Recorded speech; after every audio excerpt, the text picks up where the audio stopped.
Good morning to one and all. Today we'll proceed further with the chapter Law of Variable Proportion. हमने last class में discuss किया था law of variable proportion, production function, फिर हम लोगों ने discuss किया था लॉ ऑफ वेरिएबल प्रोपोर्शन की वेरियस स्टेजेस डिस्कस की थी हमने. Now I told you in the last class the most important topic जो हमारा इसका रह गया है, that is reason behind each stage. अगर हम थोड़ा सा पीछे से रिकैप्चुलेट करें तो लॉ ऑफ वेरिएबल प्रोपोर्शन जो हमने डिस्कस किया था, जिसे हम रिटर्न्स टू फैक्टर भी कहते हैं, returns to factor, it has got 3 phases. इसकी 3 phases हैं. First one is called increasing returns to factor, increasing returns to factor. Second one is called diminishing returns to factor.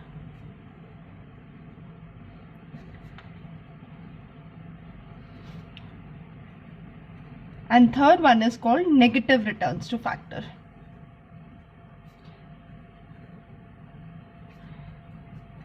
ये 3 phases of law of variable proportion है, that is increasing returns to factor, diminishing returns to factor and negative returns to factor.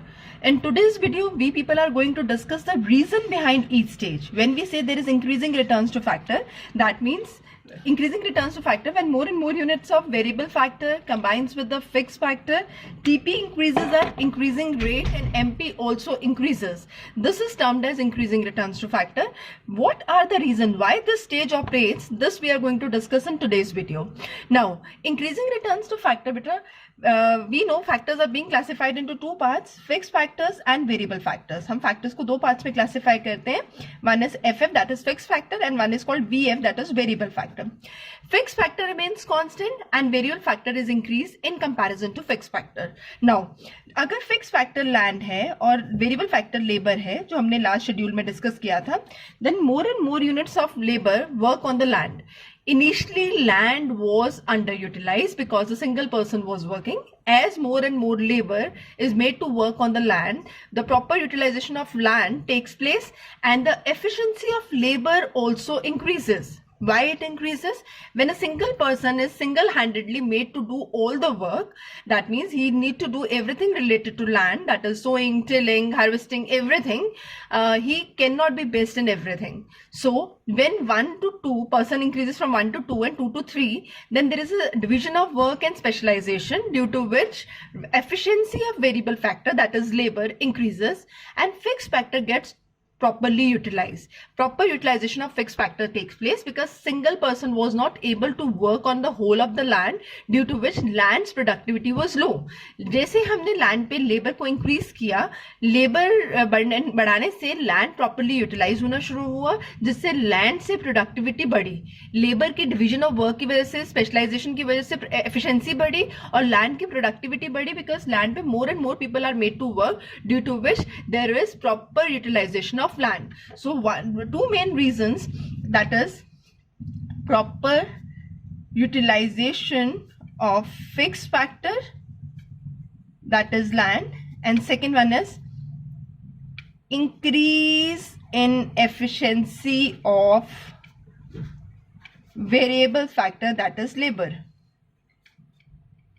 Due to this reason, there is increasing returns to factor. Increasing returns to factor, why TP is increasing at increasing rate and MP is also increasing. This is because of proper utilization of fixed factor, that is land, and increase in efficiency of variable factor.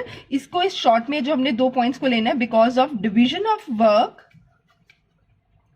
and specialization.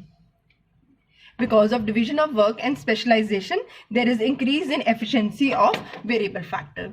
These were the 2 main reasons for increasing returns to factor.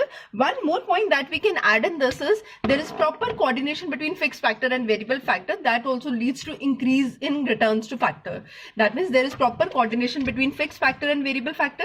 Fixed factor और variable factor के आपस में जो coordination है वो इतनी proper है, जिसकी वजह से the producer is experiencing the increasing returns to factor. Now, second phase, that is diminishing returns to factor. जो second phase है diminishing returns to factor.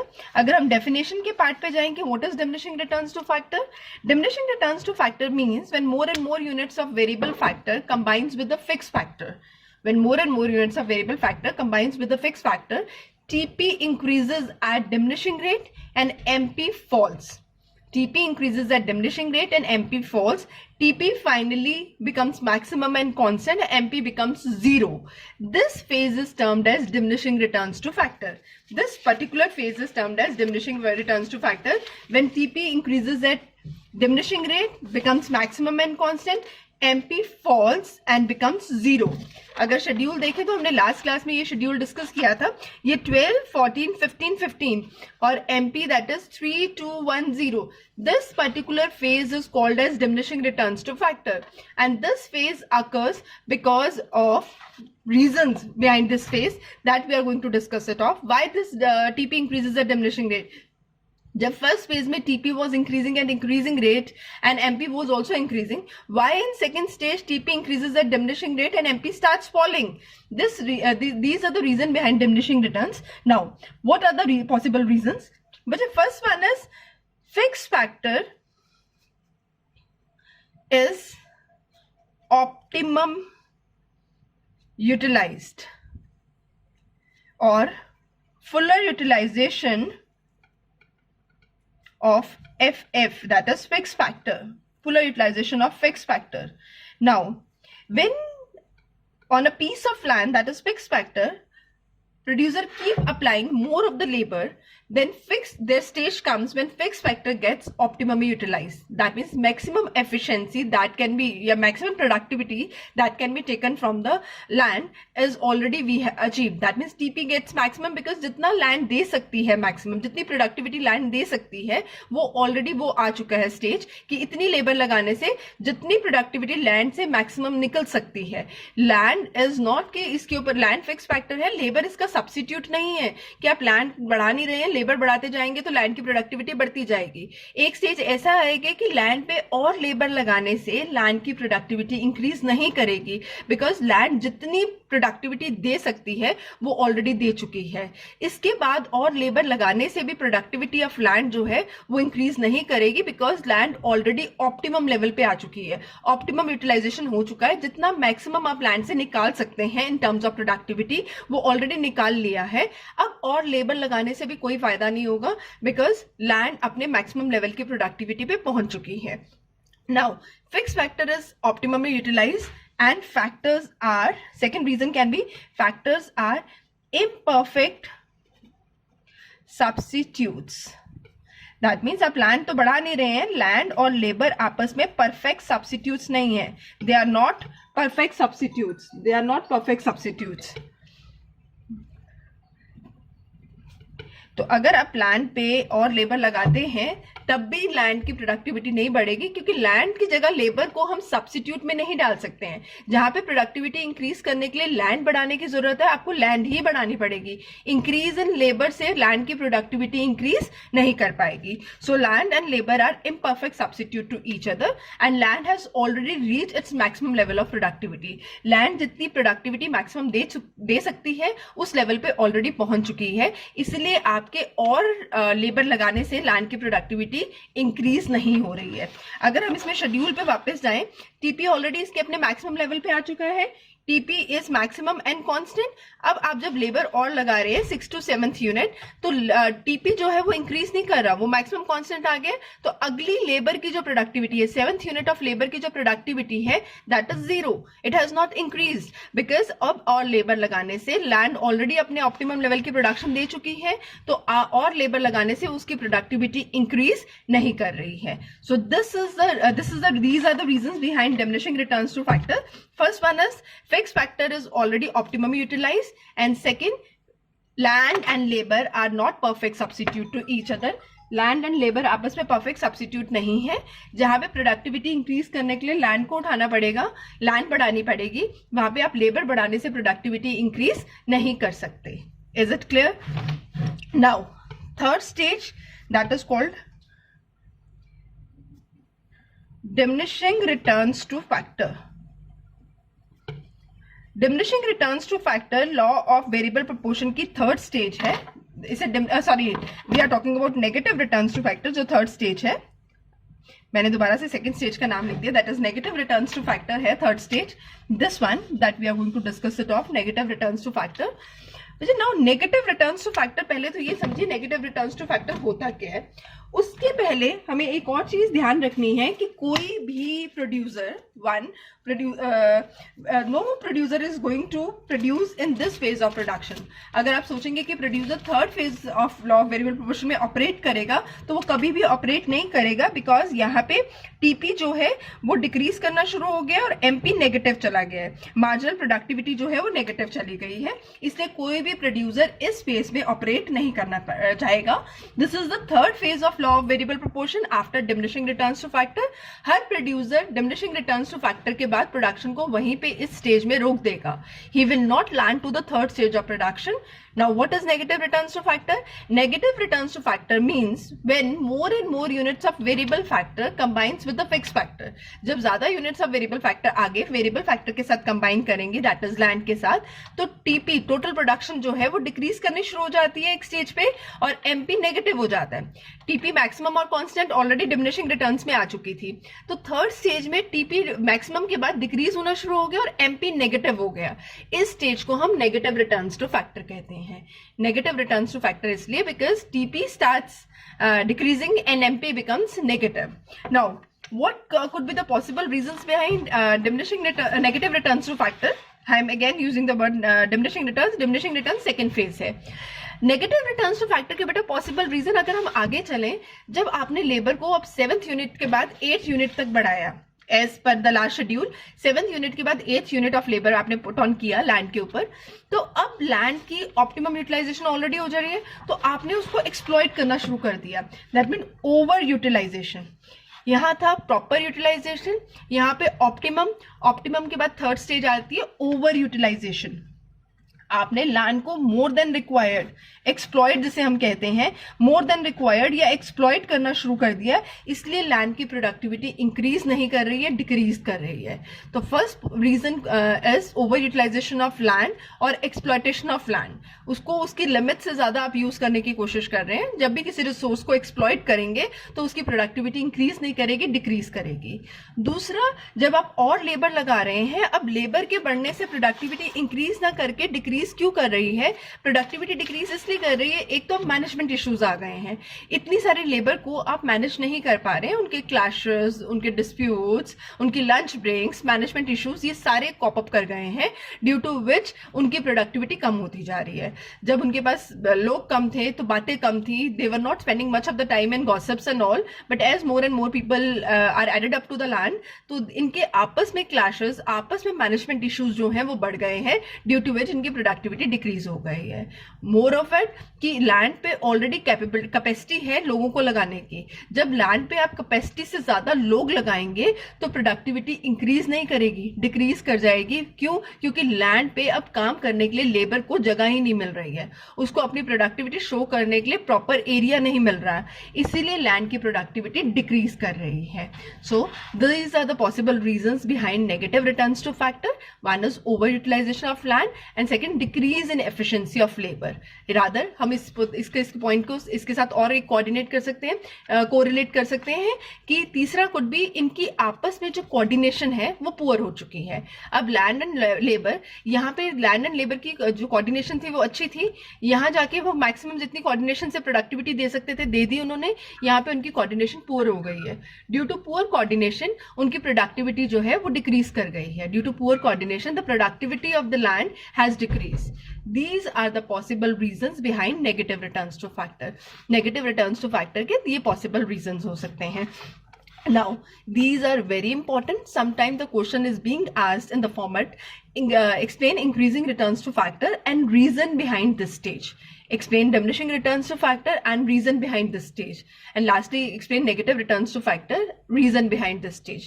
The question can also be asked in the format कि why the producer does not like to operate in third stage of law of variable proportion. वो third stage में operate क्यों नहीं करना चाहता, तो आपको उसके reason जो है इन्हीं को explain करना पड़ेगा। So, इसके जो written notes हैं that will be provided to you by the class teacher and बहुत short में दिया हुआ है, but detailed reason मैंने आपको more than what is written in the notebook is being explained to you. हमने जितना far behind beyond जाके समझाया जा सकता था वो आपको बता दिया कि these are the possible reason behind all of these stages, that is increasing stage returns and diminishing returns and negative return, first phase, second phase and third phase. After this, the last topic of this chapter that we'll proceed is relationship between AP and MP. What is the relationship between AP and MP? जब हमने schedule किया था, हमने उसमें AP and MP की calculation already आपको बता दी थी. तो AP और MP में क्या रिलेशन है, how the AP and MP are diagrammatically related. Now अगर हम डायग्राम चेक करें, यहाँ पे हम लेते हैं यूनिट्स ऑफ वेरिएबल फैक्टर, यहाँ पे लेते हैं हम AP एंड MP. थोड़ा सा पीछे जाएं तो शेड्यूल चेक करें, तो जब हमारा TP land labour TP MP AP जो हमने लास्ट शेड्यूल में डिस्कस किया था, लेबर वेरिएबल फैक्टर है 1 2 3 4 5 6 7 8 4 5 6 7 एंड 8. लैंड फिक्स फैक्टर उसको फिक्स रखेंगे. TP 2 5 9 12 14 15 15 14. मैंने आपको ये वैल्यूज लेने का रीजन भी लास्ट लेक्चर में बता दिया था कि ये शॉर्टेस्ट शेड्यूल है जिसमें तीनों फेजेस आप इजीली दिखा सकते हैं. आप इसमें मैंने आपको बताया था या तो TP को याद कर लें या MP को याद कर लें. MP को याद करना इजी था, दैट इज 2 3 4 3 2 1 0 -1. अब AP मैंने बताया था पर unit production of variable factor is called as AP. अब वेरिएबल AP निकालते कैसे, TP divided by units of variable factor. TP divided by units of variable factor. TP is 2 divided by 1, it comes to 2. 5 divided by 2, it comes to 2.5. 9 divided by 3, it comes to 3. 12 divided by 4, again 3. 14 divided by 5, it comes to 2.8. Then 15 divided by 6, it comes to 6 2 is 12. 2.65 is 30. Then 15 divided by 7, it comes to 7 2 is 14. 7 1 is 7. Next last one is 14 divided by 8. 8 1 is 8. 8 5 is 40. Most probably it will be this values. Check कर दीजिएगा, maybe calculation mistake हो. Now we see AP and MP starts from the same values, that is 2 2. उसके बाद जब MP increase कर रहा है 2 3 4, AP is also increasing, but increase in AP is less than that of MP. पहली चीज. दूसरा, जब AP मैक्सिमम और कांस्टेंट हुआ, चेक आउट द शेड्यूल, उसमें मैक्सिमम और कांस्टेंट वैल्यू 3 3 है, MP उसके इक्वल हो गया. थर्ड थिंग, जब MP ने फॉल करना शुरू किया, AP भी फॉल किया, बट देखो MP तो यहीं से फॉल करना शुरू हो गया बेटा. 2 3 4 के बाद 3 जब आया, जब इसके इक्वल हुआ, तब ये ऑलरेडी फॉलिंग स्टेज में आ चुका था. लेकिन फॉल इन MP जो है वो ग्रेटर देन AP है. AP 3 से 2.8.2 गिरा और ये 3 से 2 1 गिर गया. सो दैट मीन्स MP बढ़ता भी ज्यादा है AP से और गिरता भी ज्यादा है. आई रिपीट, MP AP से इंक्रीज भी ज्यादा होता है और डिक्रीज भी ज्यादा होता है. और एक कॉमन चीज, जब AP मैक्सिमम और कांस्टेंट होता है, MP उसके इक्वल होता है. This is required to be shown in the diagram. This is AP. हमने इसका मैक्सिमम पॉइंट मार्क किया, ऊपर से लेके आएंगे MP, and this is how MP goes. Now as AP rises, MP is, as AP rises, MP is greater than AP. That means MP is greater than AP. कब? जब AP rise करता है. जब AP rise करता है, MP is greater than AP. When AP is maximum and constant, that is 3 3 आपको बताया, MP is equal to AP. जब AP मैक्सिमम और कांस्टेंट हुआ तो MP AP के इक्वल हो गया. Second thing. Third, when AP starts falling, MP is less than AP.